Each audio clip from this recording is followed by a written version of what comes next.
Hi, I'm Randy Beardsley, and if you're watching this, you likely already know that our country's been on a steady decline for over 100 years. Less jobs, less rights, less opportunity, but more taxes, more wars, more welfare, more immigration, and more debt. As sure and steady as the strangulation of your future has been, this latest war for profit scheme in Ukraine has the potential to turn this decline into a free fall. But before we get to the details of that, let's review some of the misinformation about this conflict so far. Ukraine's independence is essential to maintain your freedom and your way of life. Wrong. Since our independence in 1776, Ukraine's been under part of Russian control for 238 of the 247 years of America's existence. That's 97% of the time, and at no point during that time did Ukraine being part of Russia jeopardize your freedom or your life. Plus, remember, they told you the same thing about Vietnam, Iraq, Afghanistan, just to name a few, and they were wrong every time. All Ukrainians oppose Russian intervention and support the war. Wrong. Most Ukrainians don't support the war at all and instead support a diplomatic solution. Support for the war is so low that almost 100 men a day are arrested at the border trying to escape the country, rather than sacrifice their life in this war for profit scheme. And of course, the 8 to 10 million Russians in Ukraine that reside in the eastern side of the country, in this historically Russian land, that's 20% of Ukraine's total population. They support the intervention and the return of their lands to Russian control to avoid the prejudice and violence that the Ukrainian government has carried out against them during this brief time of being part of Ukraine. Ukraine is a model democracy. Wrong. Ukraine's listed as one of the most corrupt countries in the world. Look it up yourself. So maybe that isn't a surprise that our country's partnered with them. But they don't have free speech. They shut down opposition political parties. They shut down churches, closed media outlets. They've been under martial law for 18 months straight. Yet we're told that defending Ukraine is somehow necessary to support democracy. Ukraine is winning the war. And for 18 months straight, they've just been a day away from winning it all if you only send more money in support. Wrong. Ukraine's armed forces aren't winning. They've sacrificed the lives of 100,000 men so far. And that's why we need to provide ever-increasing amounts of money, arms, and intervention to try to prevent a complete collapse. Supporting war is the only option. Wrong. We had countless opportunities to participate and negotiate in a settlement and ending the war. Instead, even with Europe indifferent, our government thwarted any attempts at a diplomatic solution and used your money to finance the death and misery of millions. Now, when it comes to helping you, our government won't pull any rabbits out of the hat. Instead, they have strict rules and limits about how much money, if any, they're willing to spend to help you. But when it comes to Ukraine, our government has said countless times, they'll do whatever it takes to support Ukraine. And as this war is dragged on, they made good on their word that Ukraine, unlike your family, does have their unlimited support. So how much money and support have we given Ukraine so far? We spent over $80 billion to ensure that more people die, and another $64 billion has already been approved to spend. That's right, $80 billion, even though the complete budget of Ukraine, one of the most corrupt countries in the world, is only $30 billion. And we just gave them almost 3 times their yearly budget to perpetuate this war. But if you're still fooled by the ploy that it's our moral obligation to help Ukraine so that we can save lives, then why don't we have the same commitment to save American lives? Consider this. We're told that Russian troops have illegally crossed Ukraine's borders. And it's our job to protect the Ukrainian border and to protect the lives of Ukrainians from these border crossers. But we also have our own illegal border crossers coming into our country.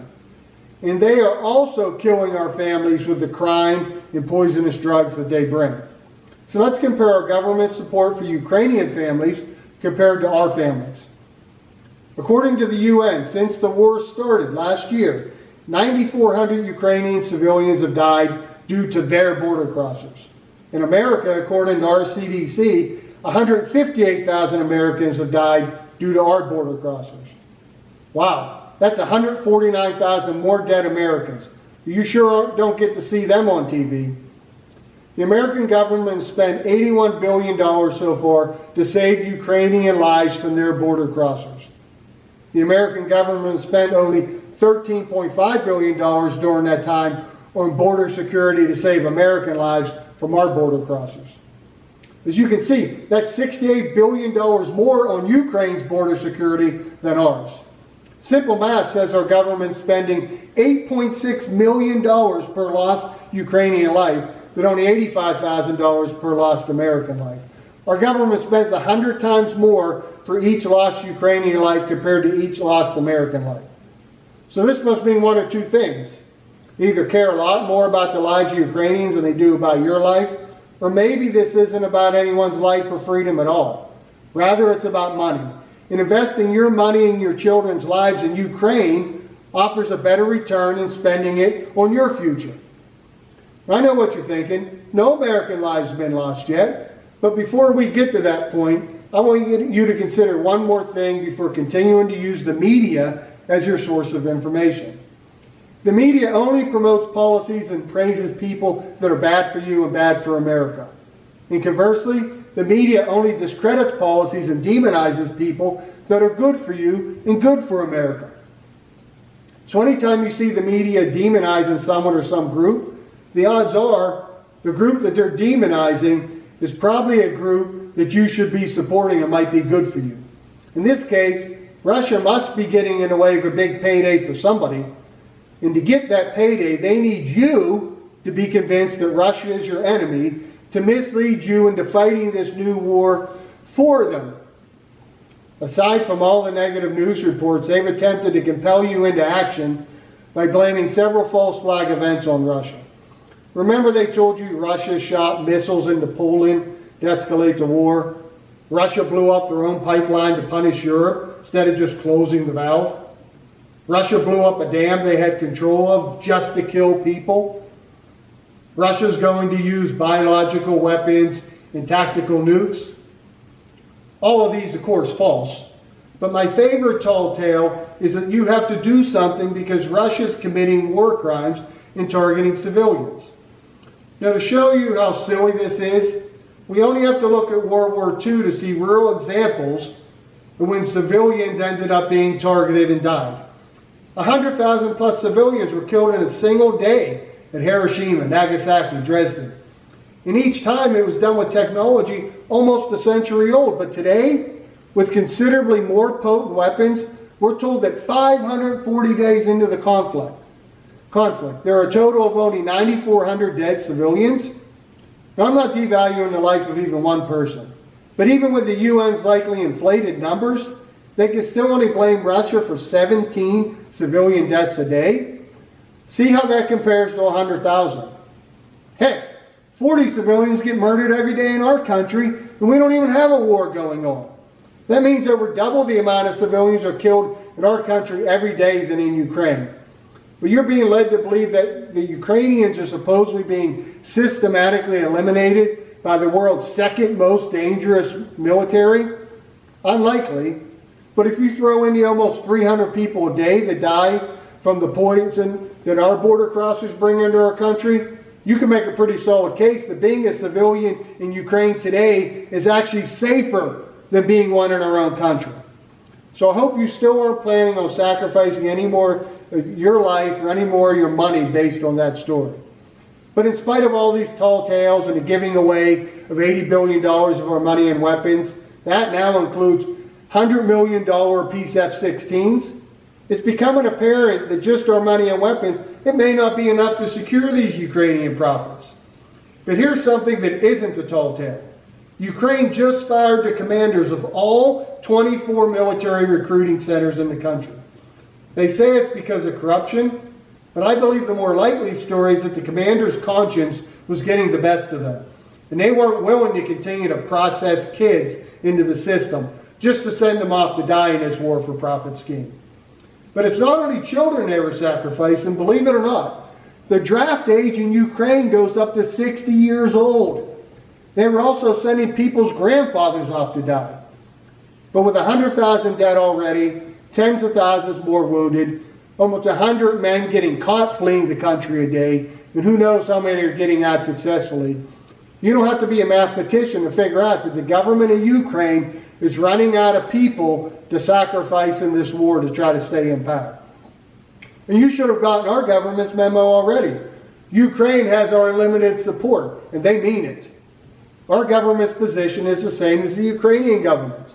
There's no amount of your money, no amount of your children's lives that should be spared to make sure Ukraine wins. You've given the money so far, but most people aren't on board yet with the giving of the lives of their children. But looking at the conditions in Ukraine, whether you like it or not, the time has come for that.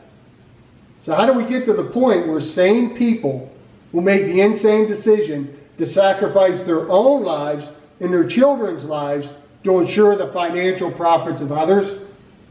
That's easy. The next trick. A new false flag event that's so heinous and so personal, it will fool even the smartest Americans to sacrifice their future for the financial benefit of others. I know what you're thinking. Not me. I won't fall for that. But these masters of illusion, they're going to pull more than a rabbit out of their hats for this one. The million fictitious dead Ukrainian women and children you've seen on TV already, that hasn't convinced you yet. But maybe the actual murder of Ukrainian women and children by men dressed in Russian uniforms, all conveniently caught on video, may convince you. And they used AK-47s too, so the Russians had to do it. How about a biological, chemical, and nuclear strike? Of course carried out by the Russians. And we even found the exact shell used, and it had Russian writing on it to prove it. But you still may not be willing to sacrifice your children on another foreign war-for-profit scheme. No worries. These people are capable of reaching pretty deep into their trick bag to get you on board. So how about they bring the pain and suffering a little bit closer to home? How about a Russian attack on American troops abroad on one of our embassies? Not bad. That will definitely rally some of the more easily fooled patriots. But even more effective, the crown jewel of false flag events. An attack on our soil against our families. The tried and true 9/11 style attack trick. That one, just like before, will have you sacrificing your children and money for their financial gain in no time. Won't fall for it, you say? Well, we'll see how you do when they produce the dead bodies of American children. And they tell you they're certain Russia did it. Or maybe even a Russian cyber attack carried out by Putin himself that empties your bank account. The options are limitless to fool you into going around. And when this event does occur, being patriotic will suddenly be in vogue again. No more time for American bashing or race-based division now. We all have to come together to do our part to sacrifice our lives for freedom. Our leaders, most of which couldn't punch their way out of a wet brown paper bag, will suddenly become bellicose militants and tell us we must fight to preserve our freedom. Of course, when they say we must fight, what they really mean is you must fight. And when they tell us this fight is important enough to sacrifice our children, what they really mean is important enough to sacrifice your children, but not important enough to sacrifice theirs. If you think back, that's how all these war-for-profit schemes work. Now, I'm not Nostradamus, but even I can see this coming. I don't want you to be surprised when it does happen, and Americans do die. Because for these people, the death of a few thousand or a few 100,000 Americans is worth it to get to that billion-dollar payday. But the trickery won't stop there until you believe that the Russians did it. And once you're fooled into believing that, then you'll be exposed to days of psychological trickery to shame you into taking up the fight with Russia. Because only unpatriotic cowards, they don't want to avenge the suddenly important lives of our families. Will you be fooled again?